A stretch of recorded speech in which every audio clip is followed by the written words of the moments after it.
Hello guys, just a really quick video to talk about the Sonos Arc and Sonos Arc Ultra. Sonos have just announced the Sonos Arc Ultra.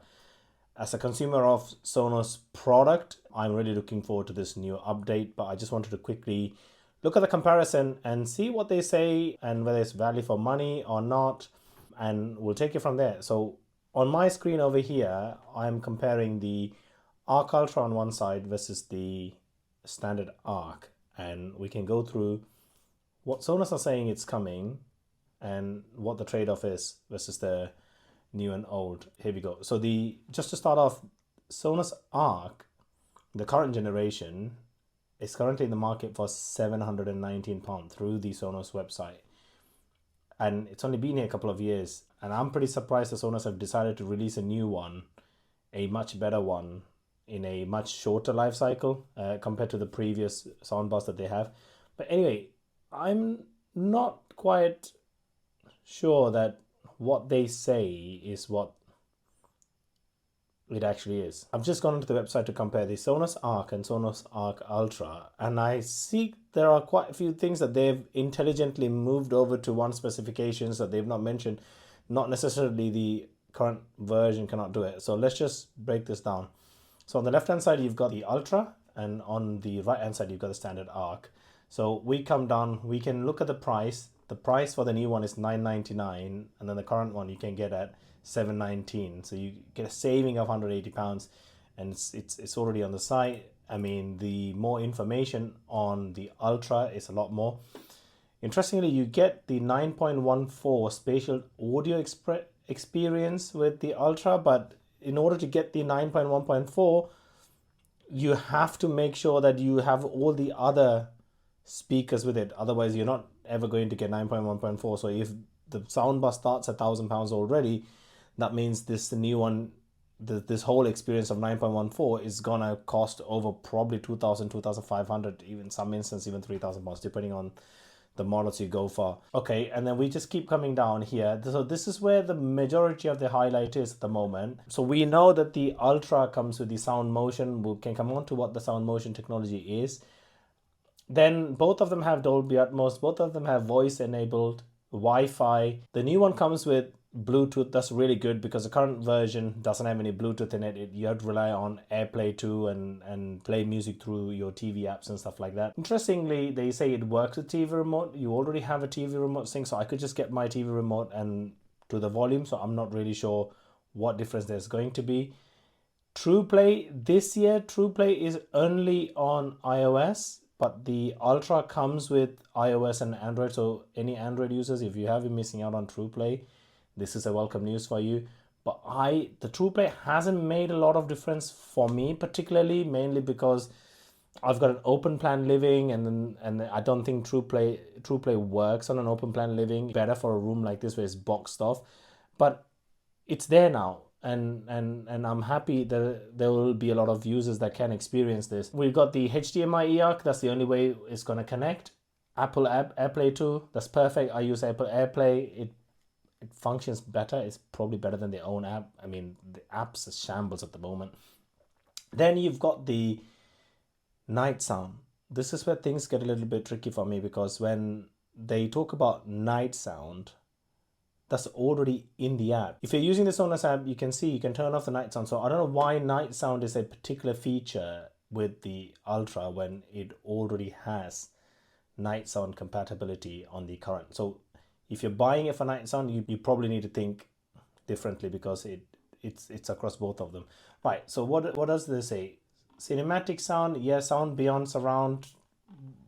Okay, they're all a bunch of marketing jargons. We know that the new one has 14 Sonos engineered drivers and advanced technologies like sound motion, which is really good. I'm really interested in looking at the sound motion. Hopefully I'll get this device to test it and do a review on this. The current version, the current Arc, has 11 drivers. So there's the difference. So up until right now, we've seen the new one does 9.1.4, Bluetooth, sound motions, and extra drivers. There is a lot of play on immersion, freedom of control. So let's see, what do they say? The Ultra has a section of the page dedicated for speech enhancement. Again, that the speech enhancement is already part of the Sonos app, and you can already trigger that with the current Arc. My only problem with the speech enhancement is no matter how many time I try the speech enhancement, it never seems to do the job it says it does. There are moments where I'm watching movies that the surround sound is a lot louder than the speech. I often struggle. I have to sort of turn off the surround sounds to make sure that I can hear the speech. So if the speech enhancement is a key feature in Ultra, I'd be interested in seeing whether that's a key feature mainly because of the new drivers in place and the sound motion technology, rather than it being a baked in feature for Ultra. You've obviously got the standard home apps. You've got the touch. Really crazy the way how they've designed the page here. In terms of controlling both of the soundbars, I think the options are the same. In the current version, they've listed it in terms of Sonos app, TV remote, touch, and AirPlay, and I think the new one also is the same AirPlay. I mean, it's flicking through here. There we go. Touch, TV remote, it's the same thing. Sonos app, yeah, shambles. Amazon Alexa, touch and go, which is same as the touch function here, and Apple devices. So there's nothing changes there. So in terms of hands-free, Google and Alexa on the standard Arc, but only Alexa on the Ultra. That's really interesting. And then as we come down, we can look at the specifications towards the bottom. So let's have a look at the specifications. So the specifications, they both come with, so there's a 15 class D amplifiers versus 11.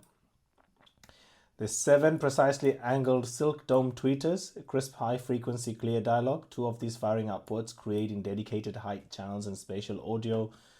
So you only get 3 on the current version. Midwoofer, 6 midwoofers on the new one versus 8 elliptical woofers.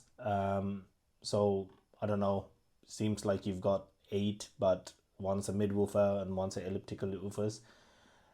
The interesting point here is there's a separate section for woofers, and you get sound motion, a new 4 dual motors, delivering exceptional bass on a compact design. That's what they say. The design from the outside has not changed. So if this is compact design, the other one is also compact design, in my opinion. Then you've got pretty much the same across the board. The True Play speech enhancement, here we go, that the speech enhancement is across both. So even though they've highlighted it on the Ultra listings, it's also nested inside the standard model. So that's something you gotta pay attention to. Night sound exists across both, and we also seem to see pretty much the same audio formats across both of them. And then let's go and have a look at what else that they've got. So in terms of details and dimensions, we've got this. The height is slightly smaller on the new one. The width is slightly smaller, and depth is also smaller, making this slightly light-weighted soundbar. It both comes with the same colors of black and white, matte finish, and the mounting options are also in here. 0.8 millimeter thread pitch on the new one. They haven't gone into a lot of details about that one. In terms of controls, you've got the same. There's a Bluetooth on the new one. LED lights are on both. You've got the mic switch. I'm surprised they haven't got the mic switch in here, but there is also the mic switch, toggle off the switch on the back of the product to disconnect power to the microphone. That's toggle off the switch on the back of the product to disconnect power to the microphones. Right, it's the same as just putting a mute button. So even though it's in there, I think you can still do that. Fine. Power and connectivity, I think these will be the same.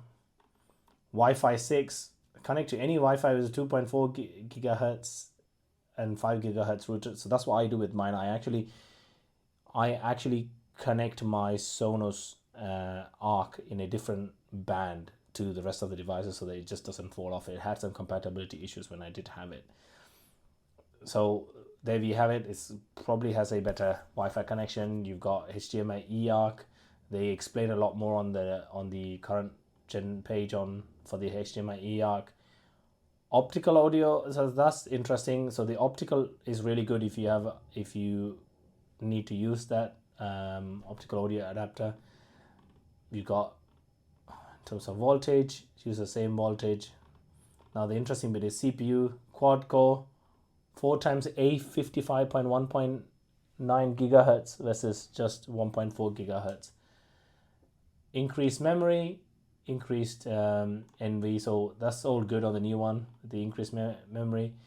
And in terms of voice, it only works with the Sonos voice control and Alexa and MSR. So you know that the new one doesn't have the Google Home system anymore, Google smart speaker. So you've only got the Alexa, you've only got the Sonos voice control, whereas the old one works with Amazon Alexa and Google Assistant. So if you're using that, it's probably worth knowing. Right, okay, and then lastly, what do you get with the box? This is very interesting. What do you get with the box? You probably just get a cable. So you get a 2 meter cable, HDMI cable.